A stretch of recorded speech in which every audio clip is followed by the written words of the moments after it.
Hello hello എന്തായത് സാറേ ഏ ഞാൻ ഈ ആശുപത്രി വാസമായ പിന്നെ ആകെ കാട് കയറിയിട്ടുണ്ട്. അപ്പൊ വീട്ടുകാരൊക്കെ അവിടെ? അല്ല അവരാടി ഉണ്ട് ഇപ്പൊ. ആ എന്നാലും ഇതിങ്ങനെ കാണാൻ പറ്റുന്നില്ല, വൃത്തികേടായി. അല്ല ഇതൊക്കെ ഒന്ന് അവര് ഏൽപ്പിച്ചാ പോരെ. നീ എന്റെ പുണ്ണി ആകെ ശരീരമൊക്കെ വേർത്ത് നീ അസുഖം കൂട്ടാൻ നിൽക്കണ്ട നീ കേട്ടാ. ഇതെല്ലാം പിന്നെ ആര് വൃത്തിയാക്കണ്ട് സാറേ? വാ വീട്ടിൽ കയറി ഇരിക്കാവാ. ഏയ് വേണ്ട, അതേ പോണം. ഞാൻ വേറൊരു കാര്യം പറയാൻ വേണ്ടി വന്നാണ്. ആ PSC ഓഫീസിൽ പോണ്ടേ? പോണം. ആ എന്താ പോവാത്തത്? ഞാൻ നാളെ പോവാ സാറേ. ഒരു കാര്യം ചെയ്യ്, ഞാനും കൂടെ വരാം. വേണ്ട സാറേ, എൻ്റെ കാര്യത്തിന് വേണ്ടി എത്ര ലീവ് എടുത്ത് സാർ എൻ്റെ കൂടെ വന്നിട്ടുണ്ട്. ഇനി വേണ്ട. അങ്ങനെ നോക്കിയിട്ട് കാര്യമില്ലടോ. അതൊക്കെ ഇപ്പൊ നമ്മൾ ചെയ്യേണ്ട കാര്യങ്ങൾ തന്നെയല്ലേ. നാളെ ഞാൻ വണ്ടിയായിട്ട് വരാം. അപ്പൊ നമുക്ക് ഒരുമിച്ചങ്ങ് പോവാം. റെഡി ആയിട്ട് ഇവിടെ നിന്നാ മതി കേട്ടാ. അതെന്താ പ്രശ്നം അറിയാം ജാനകടുത്തിയെ? നിങ്ങൾ ആ വിഷയം എന്നോട് പറഞ്ഞില്ല. വാർഡ് മെമ്പറായ എന്നോടാണ് നിങ്ങൾ ആ വിഷയം പറയേണ്ടത്. അത് പറയാണ്ട് നിങ്ങൾ അവിടെ ഇവിടെ പോയി പറഞ്ഞോണ്ടാണ്. അതാണല്ലോ പ്രശ്നമായതിപ്പോ. അല്ലെങ്കിൽ ഇപ്പൊ നാളെ മറ്റന്നാൾ പേപ്പർ നിങ്ങളെ കൈമിലെത്തിയില്ലേനോ? ഇന്നിപ്പോ വിഷയം ഞാൻ അറിഞ്ഞിക്കട്ടെ, ഞാൻ ഡീൽ ചെയ്തോളാം കേട്ടോ. ശരി, നിങ്ങൾ വെച്ചോളി. ഞാൻ ഇവിടെ നമ്മളെ ഉണ്ണിന്റെ വീട്ടിലൊന്ന് വന്നിക്ക. ഓന്റെ സാറേ, മെമ്പറൊന്നും ആവണ്ടില്ല എന്ന് തോന്നിപ്പോവുക. അതെല്ലാരും പറയുന്നുണ്ട്. എന്ത്? അല്ല ഈ മെമ്പർ ആയാലുള്ള ബുദ്ധിമുട്ടേ. അതാ ഞാൻ പറഞ്ഞത്. ഇത് രാവിലെ കിടന്ന് നിലവിളിക്കാൻ തുടങ്ങും കിടക്കേന്ന്. അതെ അതെ, ഒരു രക്ഷയില്ല. ഇതൊക്കെ കണ്ടുപിടിക്കണ്ടില്ല എന്ന് തോന്നി പോവുക. അപ്പോ എല്ലാരും കാര്യം നിറവേറ്റി കൊടുക്കാൻ നാട്ടിലൊരു മെമ്പർ കുടിക്കില്ലേ? അപ്പൊ ഉണ്ണിയെ നാളെ രാവിലെ 8:30 മണിക്ക് നല്ലൊരു കുപ്പായൊക്കെ ഇട്ട് നിൽക്കണം. ഞാൻ സുബ്രഹ്മണ്യനും കൂടി വരുമ്പോ പോണം. എങ്ങോട്ട്? എങ്ങോട്ടെന്നോ? എന്താ അത്തുപുത്തോയി എനിക്ക്? എടാ PSC ഓഫീസിൽ പോണ്ട, പേപ്പർ ശരിയാക്കണ്ടേ? PSC ഓഫീസിൽ പ്രശ്നമില്ല. അതിനിപ്പോ മെമ്പർ വേണമെന്നില്ല. അത് ഞാനും ഉണ്ണിയും കൂടെ പൊക്കോളാം. സാർ ശരിയാക്കാന്ന് പറഞ്ഞു. ഉണ്ണി, ഈ വിഷയത്തില് എനിക്ക് ചെറിയൊരു മിസ്റ്റേക്ക് പറ്റിയിട്ടുണ്ട്. എന്താ അറിയോ? എനിക്ക് ഇങ്ങനെ ഒരു വിഷയം ഉണ്ടെങ്കിൽ അത് ഈ പഞ്ചായത്തിലെ മെമ്പറായ എന്നോട് പറയേണ്ടി എനിക്ക്. അത് വേറെ പാർട്ടിക്കാരോട് പോയി പറയേണ്ട കാര്യമില്ലേ? അല്ല മെമ്പറേ, ഈ കാര്യത്തിന് വേണ്ടി മെമ്പർ വീട്ടിലേക്ക് കുറേ തവണ വന്നു. അപ്പൊ മെമ്പർ തിരിഞ്ഞു നോക്കാത്തോണ്ട് ഞാൻ വേറെ ആരോട് പറഞ്ഞു. അല്ല, നോക്കാത്തെന്ന് പറയരുത്. കാരണം തിരക്ക് നിങ്ങൾക്ക് അറിയാലോ. ഒരു മെമ്പർ എത്ര ആൾക്കാരെ കാര്യം നോക്കണ്. അതിന്റെ കൂട്ടത്തിൽ എന്റെ കാര്യം ഒന്ന് സ്ലിപ്പായി പോയതാണ്. അല്ല, ഞാൻ അങ്ങനെ സ്ലിപ്പായി പോയെങ്കിലോ എന്ന് വിചാരിച്ചിട്ടാണ് ഞാൻ തന്നെ പറഞ്ഞു ഉണ്ണിയുടെ അടുത്ത്, ഉണ്ണി നമുക്ക് രണ്ടാൾ കൂടെ പോവാം. അതിന് വേണ്ടിയിട്ട് ഞാൻ വൈദ്യുത മെമ്പറെ ബുദ്ധിമുട്ടിപ്പിക്കേണ്ടത് ഞാൻ പറഞ്ഞു നിൽക്കരുത്. ഇപ്പൊ ബുദ്ധിമുട്ടല്ലല്ലോ. നമ്മളിപ്പോ ഓന്റെ കാര്യം നമ്മൾ നോക്കണ്ടേ? നമ്മളെ പഞ്ചായത്തിലൊരാളല്ലേ. പിന്നെ അതുമല്ല, ഇപ്പൊ ഗവൺമെന്റ് ഓഫീസിലെ കാര്യമൊക്കെ ഞാൻ പറയേണ്ട തന്നെ നിങ്ങൾക്ക് അറിയാലോ. പിന്നെ അതറിയാലോ, അത് കൃത്യമായിട്ട് അറിയാം. അതുകൊണ്ടാണ് ഞാൻ പറഞ്ഞത്. അല്ല, ഇങ്ങൾക്ക് അറിയണ കാര്യമല്ല. അപ്പൊ നമ്മൾ MLA ഓഫീസിൽ നിന്ന് ഒരു ഫോൺ വന്നു കഴിഞ്ഞാൽ ഓന്റെ കൈമിൽ നാളെ പേപ്പർ ഇട്ടു അല്ലേ? ശരിയല്ലേ? അപ്പൊ നാളെ ഈ ഒരു 8:30 മണിയാകുമ്പോ നല്ലൊരു കുപ്പായൊക്കെ ഇട്ടിട്ട് നിൽക്ക് കേട്ടോ. ഞാൻ വരും. ചായ കുടിച്ചിട്ട് ചായ ഒന്നും വേണ്ട. ഇത് ഭയങ്കര സീനുണ്ട് എന്റെ മൊത്തം. നന്നായി ഭക്ഷണം കഴിക്കി. സൂക്കോടെ വന്ന പിന്നെ വല്ലാണ്ട് പണിയൊന്നും എടുക്കണ്ട. പണിയൊന്നും ഇജ്ജി എടുക്കേണ്ട പണിയല്ല കേട്ടോ.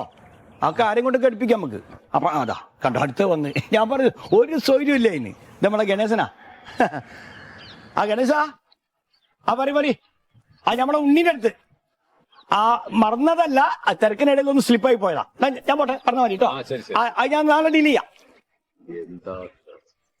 അതെ, എന്നാ ഞാനും നിൽക്കല്ലേ, പോട്ടെ കേട്ടാ. അപ്പൊ അങ്ങനെ പിന്നെ വേറൊരു കാര്യം, ഇതിനകത്തേക്ക് ഇനി ഒരുപാട് ആളുകൾ ഇങ്ങനെ നുഴഞ്ഞു കയറി വരാൻ വേണ്ടി നിൽക്കുന്നുണ്ട്. രാഷ്ട്രീയക്കാര് ഒരാളെ അടുപ്പിക്കണ്ട. ഇത് നമ്മൾ രണ്ടുപേരും പോയി ശരിയാക്കാവുന്ന കേസേ ഉള്ളൂ കേട്ടാ. ധൈര്യമായിട്ടിരിക്കും. ഞാൻ അങ്ങോട്ടാലോ. അപ്പൊ നാളെ വരാം. ഹലോ, മൊയ്തുവാണ്. അതെ, മെമ്പർ മൊയ്തുവാണ്. പറഞ്ഞോളി, ആരാണ്? ഗണേശനാ. എന്താ മോനെ? ഞാൻ ഇപ്പൊ നാട്ടിലില്ലേ. ഞാൻ ഇവിടെ മറ്റേ ഈ ഓഫീസില്ലേ, എന്തിനാ പറയാ, ഈ കുട്ടികൾ പരീക്ഷ എഴുതും, പിറ്റേന്ന് പരീക്ഷ പേപ്പർ ചോർന്നു പോവും. PSC ഓഫീസിന് മുന്നിൽ നിൽക്കുക. ഇവിടെ ഒരാളെ കാണാണ്ട് അതിന് വേണ്ടി വന്നാ. എന്താ വിഷയം? അത് പിന്നെ ആയിഷത്താത്തക്ക് കഴിഞ്ഞ പദ്ധതിയിൽ ഞാൻ നല്ലൊരു എരുമക്കുട്ടീനെ കൊടുത്താ. പക്ഷെ ഇപ്പൊ പദ്ധതിയിൽ ഇല്ല. അതിനിപ്പോ ഓളെ പിയ്യാപ്പിള കച്ചറുണ്ടാക്കും, അത് ഉറപ്പാ. അല്ല, അങ്ങനെ ഒരു പ്രോബ്ലം വന്നാല് ഞാൻ പിയ്യാപ്പിളക്ക് ഒരു പോത്തിന് കൊടുക്കും. എന്നിട്ട് അതുകൊണ്ട് കോംപ്രമൈസ് ചെയ്താളും. അല്ലാണ്ട് വേറെ രക്ഷല്ലേ അതിനകത്ത്.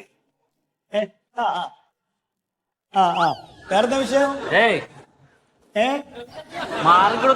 എന്നാ ഈ വെച്ചോ. അവിടെ ആര് വന്നിട്ട് ഞാനിത് ഓഫീസ് അടച്ചിട്ടിട്ടാണ് ഇവിടെ നിന്ന് എരുമയും പോത്തും വെക്കണത്. ഫോണിൽ കൂടെ സംസാരിക്കല്ലേ? ആരാണ് ഇയാള്? ഞാൻ മെമ്പർ. എവിടുത്തെ മെമ്പർ? ഇവിടുത്തെ വാർഡ് മെമ്പർ മൊയ്തു. ശരി, എന്തിനു വന്നാണ്?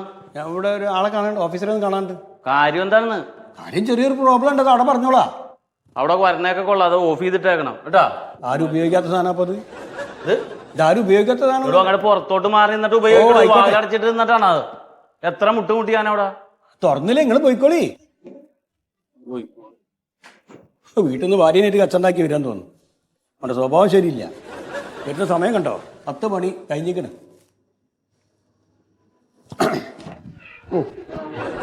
ഇങ്ങനൊക്കെ ഉണ്ടാക്കിയാണ്. ഇതെന്താ ഇവിടെ വരുന്ന ഒക്കെ ഇങ്ങനത്തെയാണല്ലോ. ഒന്നിനൊരു മനുഷ്യ പറ്റില്ലാണ്ട്. എവിടെ എത്തി? ഞാൻ അവിടെ നിൽക്കുകയാണ്. ആ ശരി.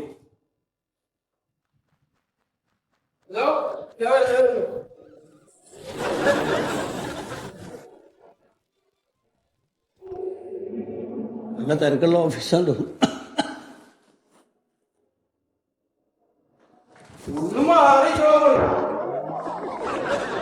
ഇതെന്താ ഇവിടെ വരുന്ന ഒക്കെ ഇങ്ങനത്തെയാണല്ലോ. അല്ല, ഞാൻ പറഞ്ഞ കാര്യങ്ങളൊക്കെ മനസ്സിലായല്ലോ. അപ്പൊ അതുപോലെ അങ്ങോട്ട് ചെയ്താൽ മതി കേട്ടോ. വേണ്ട വേണ്ട വേണ്ട, ഇന്നിങ്ങോട്ട് വരണ്ട.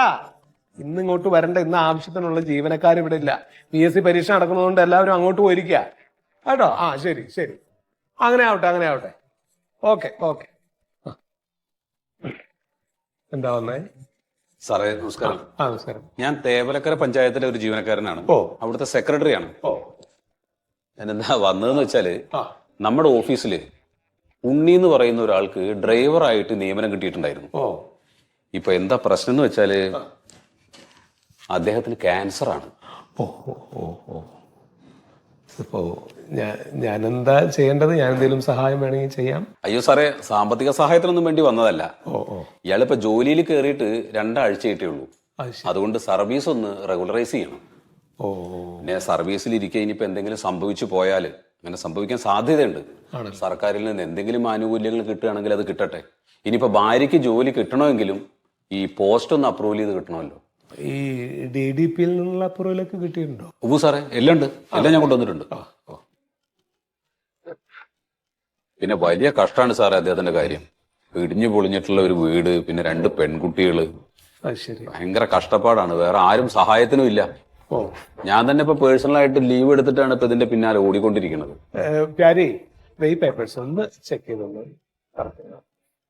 ഇനിയിപ്പൊ ഇത് ശരിയായി കിട്ടിയിട്ട് വേണം എനിക്ക് രജിസ്റ്റർ ഓഫീസിൽ പോകാൻ.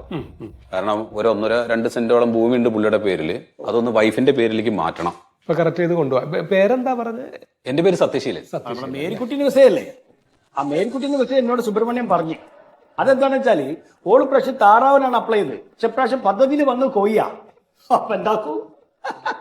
ഓക്കെ, അതിനുള്ള ഇതില്ല, ഭാഗ്യമില്ലാണ്ടേ പോയി. അതാണ്. അത് ഈ വിട്ടേക്ക്. അത് ഞാൻ പറഞ്ഞോളാം ഓളെ കുടുംബത്തോട്. ഹലോ എന്താണ്? ഒരു നരച്ച മുടി. എന്താ ഞങ്ങളിവിടെ ഒരു കാര്യം സംസാരിച്ചോണ്ടിരിക്കുന്നത് കാണുന്നില്ലേ? അല്ല, ആ കാര്യം സംസാരിക്കുന്നതിനാണല്ലോ ഞാനും വന്നത്. എന്ത് കാര്യം? ഉണ്ണിരാജിന്റെ കാര്യല്ലേ? എന്താണ്? ഉണ്ണിരാജിന്റെ കാര്യല്ലേ? അത് മനസ്സിലായി. നിങ്ങളിപ്പോ തൽക്കാലം പുറത്തേക്ക്. അല്ല, അത് പെട്ടെന്ന് ശരിയായി കൊടുക്കണേ. കാരണം മൂപ്പർക്ക് അത്രയും വയ്യാണ്ട് കിടക്കാണ് ആളെ. സുഹൃത്തെ, നിങ്ങളുടെ പേരെന്താ? എന്റെ ഒരു മൊയ്തു. മൊയ്തു പുറത്തേക്ക്.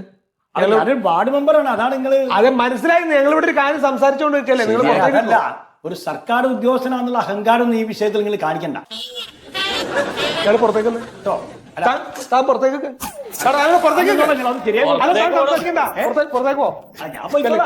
അങ്ങോട്ട് പോ. പുറത്തേക്ക്. നിങ്ങളുടെ കാര്യം പറഞ്ഞാൽ മനസ്സിലാക്കാത്ത കഴുതകൾ. ഇയാളുടെ ഒരു ബിഹേവിയർ സ്റ്റൈല് നോക്കിയേ. രാവിലെ തൊട്ട് വന്ന് നിൽക്കുകയാണ് സാറേ. ആ വാതിലിന് വട്ടം നിൽക്കുകയാണ്. ഏത് പാർട്ടി തെരഞ്ഞെടുത്തുന്ന അഭിനയൊക്കെ ചുമ്മാ അങ്ങോട്ട് കയറി ഫോണും വിളിച്ച് അങ്ങോട്ട് വന്ന് ചന്തയിൽ കയറി വരുന്നവരാണ്ട് കയറി വരിക. കഴുതകള്. ഇത് താങ്കൾ പറഞ്ഞ ഉണ്ണിരാജിന്റെ കാര്യമാണോ ഇപ്പൊ അയാൾ പറഞ്ഞത്? അതെ സാറേ. എന്റെ പൊന്ന് സാറന്മാരെ, എന്തിനാ നിങ്ങൾ ഇങ്ങനെയുള്ള കാര്യങ്ങൾ പറയാൻ ഈ വക കഴുതകളെ കൂടെ കൂട്ടുന്നത്? സാറേ, ഞാൻ വിളിച്ചിട്ട് വന്നതല്ല. ഇതിപ്പോ ഉണ്ണിരാജ് അസുഖക്കാരനാണെന്നുള്ളത് മനസ്സിലാക്കി കഴിഞ്ഞപ്പോ രാഷ്ട്രീയക്കാരൻ മുഴുവൻ ഇയാളുടെ പിന്നാലെ കൂടിയിരിക്കുകയാണ്, അവർക്ക് പേരെടുക്കാൻ വേണ്ടിയിട്ട്. എന്നാ വല്ലതും നടക്കുവോ? ഒന്നിട്ട് നടക്കൂല. അതെ, ശരിയായി കൊടുത്താൽ ഞാൻ അതൊക്കെ പറഞ്ഞു. നമ്മൾ നിങ്ങളെ കൂടെ വന്നാണ്. നമ്മൾ ഔട്ടായി. നിങ്ങളത് പറഞ്ഞു ശരിയായി കൊടുത്താൽ. നിങ്ങൾ പുറത്തേക്ക്. നമ്മളെ നാട്ടിലൊരാളെ കാര്യം. അതുകൊണ്ട് ശരി നിങ്ങൾ പുറത്തേക്ക്. ശരി. അയാളെ കാണുമ്പോ കലി കയറുന്ന എനിക്ക്. സാറേ സാറിപ്പോ 2 മിനിറ്റ് അയാളെ സഹിച്ചതല്ലേ ഉള്ളൂ. ഞാനിതാ വർഷങ്ങളായിട്ട് സഹിച്ചുകൊണ്ടിരിക്കുകയാണ് നാട്ടുകാർ. ഛേ, ഇത് കഷ്ടം ആലോചിച്ചു.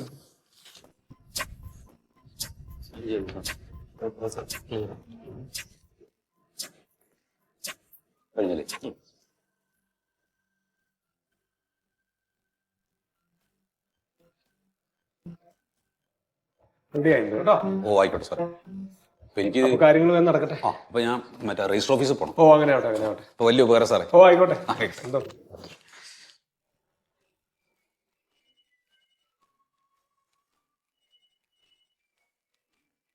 ഹലോ, അതെ സബ് രജിസ്ട്രാറാണ്.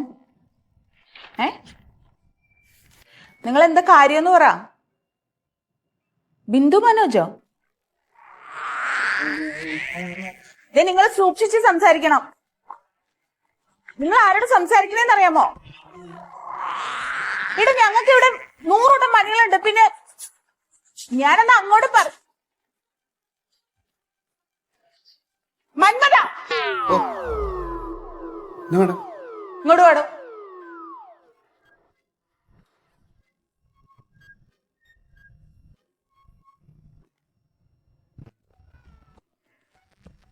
കഴിഞ്ഞ ദിവസം ഇവിടെ കല്യാണം രജിസ്റ്റർ ചെയ്യാൻ വന്ന ബിന്ദു മനോജിനെ ഓർമ്മയുണ്ടോ? ഏത് ബിന്ദു? ഏത് മനോജ് മാഡം? ഓർമ്മയില്ലേ? അവര് കൊണ്ടുത്തന്ന ലഡു ഒക്കെ തിന്നണുണ്ടല്ലോ. മറ്റേ ചുമന്ന ലഡു കൊണ്ടുവന്ന ബിന്ദു മനോജ്. അവരൊക്കെ ആ ബിന്ദുവിന്റെ വീട്ടിലേക്ക് താൻ വിളിച്ചു പറഞ്ഞോ? ഞാനെന്തിനു വിളിച്ചു പറയണം? താൻ വിളിച്ചു പറഞ്ഞെന്നാണല്ലോ അവര് പറഞ്ഞേ. ഇതാണ് മാഡത്തിന്റെ കുഴപ്പം. ഒരു 4-5 കൊല്ലമായിട്ട് ഒരുമിച്ച് ജോലി ചെയ്യണ എന്നെ വിശ്വാസമല്ല. ഇപ്പൊ ഫോണിൽ ആരോ വിളിച്ചു പറഞ്ഞാൽ അവരെയാണ് വിശ്വാസം. മന്മത, ഇവിടെ തനിക്കിത് എന്തിന്റെ കേട? താൻ എന്തിനാ വിളിച്ചു പറഞ്ഞേന്ന്? അതെ മാഡം, ഇവിടെ നമ്മുടെ നോട്ടീസ് ബോർഡിൽ രജിസ്റ്റർ ചെയ്ത് ഇട്ടിട്ടുണ്ട്. 10-30 ദിവസം അതിനകത്ത് കിടക്കും. അപ്പൊ അത് കുഴപ്പമില്ല. അപ്പൊ ഞാൻ വിളിച്ചു പറഞ്ഞാൽ എന്താണ് തെറ്റ്? അത് നിയമം. താൻ കാണിച്ചത് തോന്നിയവാസം. അപ്പൊ നമ്മുടെ നോട്ടീസ് ബോർഡിൽ ഇട്ടേക്കണത് നിയമം, ഞാൻ വിളിച്ചു പറയണത് തോന്നിയവാസം. കൊള്ളാം മാഡം, കൊള്ളാം. ഇവിടെ താൻ എന്റെ വായിന്ന് നല്ലത് കേൾക്കും. കഴിഞ്ഞ ആഴ്ച ആ നിമിഷ പ്രമോദ് ഇവിടെ വന്ന് കല്യാണം രജിസ്റ്റർ ചെയ്ത് പോയില്ല. അപ്പൊ തന്നെ ആ കൊച്ചിന്റെ വീട്ടിലേക്ക് വിളിച്ചു പറഞ്ഞു. അവരുടെ വായിരിക്കണത് ഞാൻ തന്നെ കേട്ടെ. അന്ന് ഞാൻ തന്നെ വാൺ ചെയ്തതല്ലേ. ഇനി മേലെ എങ്ങനെ ഉണ്ടാവരുതെന്ന് പറഞ്ഞതാണോ എന്നോട്? പറഞ്ഞു മാഡം. പക്ഷെ പുതിയ പിള്ളേരിങ്ങനെ പഴുതെറ്റി പോണുണ്ടല്ലോ, അത് എന്നെ പോലുള്ളവനും സഹിക്കൂല. തനിക്ക് ആരുമില്ലല്ലോ പോയത്. അവരെവിടെയെങ്കിലും പോയി ജീവിച്ചോട്ടെ. തനിക്ക് എന്തിനാടാ ആവശ്യമില്ലാതെ എന്നെ ചീത്ത വെപ്പിക്കാൻ വേണ്ടി ഇറങ്ങിയേക്കാണോ? സ്വന്തം കുടുംബത്തിൽ നിന്ന് പോകുമ്പോഴേ അതിന്റെ വിഷമം മനസ്സിലാവുള്ളൂ. മാഡത്തിനൊന്നും അത് പറഞ്ഞ മനസ്സിലാവൂല. സ്വന്തം കുടുംബത്തില് കുടുംബ ബന്ധങ്ങൾക്കുള്ള വിലയൊന്നും മാഡത്തിനെ പോലുള്ളവർക്ക് അറിയില്ല. ശബ്ദം വെളി കേൾക്കരുത്. എനിക്കൊരു ഹാഫ് ഡേ ലീവ് തരുമോ മാഡം?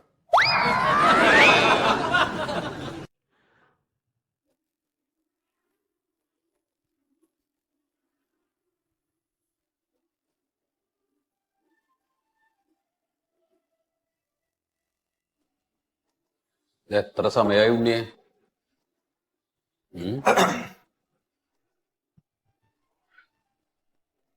വെള്ളം എന്തേലും കുടിക്കണോ? വെള്ളം കുടിക്കണോ?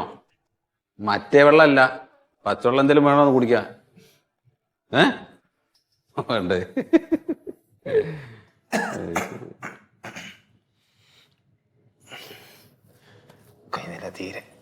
തുണി കഴിഞ്ഞല്ലോ.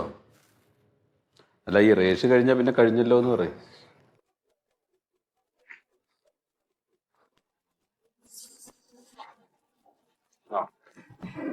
അതെ, ആധാരം എഴുതി എന്റെ കോപ്പി കിട്ടിയിട്ടുണ്ട്. ഞാനിതൊന്ന് വായിക്കാതെ. ഇപ്പൊ ഇത് പറഞ്ഞ പോലെ തന്നെയാണോ എഴുതിക്കണെന്ന് അറിയണ്ടേ? ഉറപ്പുവരുത്ത ശ്രദ്ധിച്ചോളൂ കേട്ടോ. 2020 ആണ്ട് ആഗസ്റ്റ് മാസം 21 തീയതി ചവറ വില്ലേജിൽ പത്മന കോലോത്തുമുറിയിൽ പയനം തറവാട്ട് തൊടി വീട്ടിൽ ഉണ്ണി തന്റെ ഭാര്യ 30 വയസ്സുള്ള ലളിതാകുമാരിക്ക് എഴുതി കൊടുക്കുന്ന ധനനിശ്ചയാധാരം എന്റെ ഭാര്യയുമായുള്ള കടപ്പാടും കടമയും. അതെ, ഇനിയിപ്പോൾ അത് വായിക്കണമെന്നില്ല ചേട്ടാ. നമുക്കൊരു കാര്യം ചെയ്യാം, എത്രയും പെട്ടെന്ന് അതിന്റെ രജിസ്റ്റർ നടത്താണ് വേണ്ടത്. എന്നാ പിന്നെ നമുക്ക് രജിസ്റ്റർ ചെയ്യാം. അത് മതി, അത് മതി. അല്ല, ഒരു പ്രശ്നമുണ്ട്. ഈ 3ാമത്തെ നിലയിലാണ് രജിസ്റ്റർ ഓഫീസ് ഉള്ളത്. നമുക്കിവിടെ ലിഫ്റ്റില്ല, സ്റ്റെപ്പ് കയറിയിട്ട് വേണം പോവാൻ. ഇപ്പൊ ഉണ്ണിക്ക് ഈ അവസ്ഥയിൽ അങ്ങോട്ട് കയറി വരാൻ പറ്റുമോ? അത് ബുദ്ധിമുട്ടാണ്. അപ്പൊ എന്താ ചെയ്യാ? ഒരു കാര്യം ചോദിച്ചു, ചേട്ടൻ പോയിട്ട് രജിസ്ട്രാറുടെ അടുത്ത് ഒന്ന് സംസാരിക്കുക. ഇങ്ങനെ സുഖമില്ലാത്ത ഒരാളാണ്, അപ്പോൾ അതുകൊണ്ട് എത്രയും പെട്ടെന്ന് അതിന്റെ രജിസ്റ്റർ നടത്തി കൊടുക്കണം എന്ന് പറയൂ. അല്ല, അപ്പൊ അത് പോയി ഒപ്പിടാണ്ട് ഞാൻ ഒന്ന് സംസാരിച്ചോക്കാം. ആളങ്ങനെ വഴങ്ങുന്ന ആളല്ല, ഒന്ന് സംസാരിച്ചോക്കട്ടെ ഞാൻ. ഒന്ന് സംസാരിച്ചിട്ട് വരാം. അതേ അങ്ങോട്ട് സ്റ്റെപ്പ് കയറി പോണ്ട, ഇവിടെ ഇരുന്നാ മതി.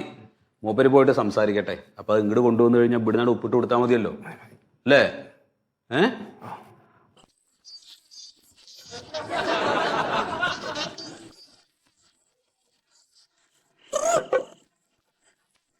എന്താ സാറേ കരയണേ? പൊടി വീണതാ. മാഡം എന്തേലും പറഞ്ഞോ? പൊടി പൊടി. അല്ല ഞാൻ വായിച്ച് കേൾപ്പിച്ചേ. ഓക്കെ റഷീദ് മാഡം ഇവരുടെ ആധാരം. എല്ലാം കറക്റ്റ് ആയിട്ട് നോക്കിയോ? ഓഹോ. അപ്പൊ ആളോട് വരാൻ പറയും. ആ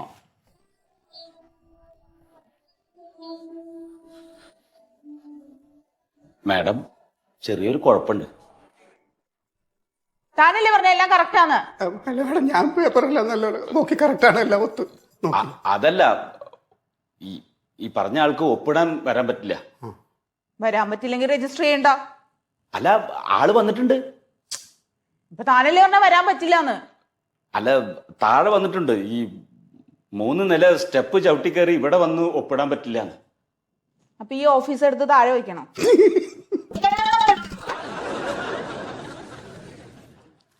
മാഡം അയാളൊരു രോഗിയാണ്, അവശനാണ്, സ്റ്റെപ്പ് കയറി വരാൻ പറ്റാത്തോണ്ടാണ്. മാഡം ഒന്ന് താഴത്ത് വന്ന് ഒപ്പിട്ട. ഞാൻ ഈ രജിസ്റ്റർ എടുത്തോണ്ട് താഴെ വരണം, എന്നിട്ട് ഒപ്പിടിക്കണം. അതെ മാഡം. ആധാരം എഴുതാൻ അറിഞ്ഞാൽ മാത്രം പോരാ, ഈ ഡിപ്പാർട്ട്മെന്റിന്റെ നിയമങ്ങളും കൂടെ അറിഞ്ഞിരിക്കണം. നടക്കില്ല സുഗത. അല്ല ഈ ഒരു അവസ്ഥയില് നടക്കില്ല.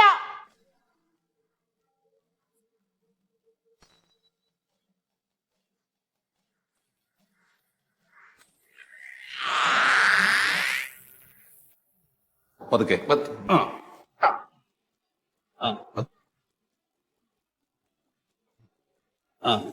പതുക്കെ കയറിക്കോളൂ.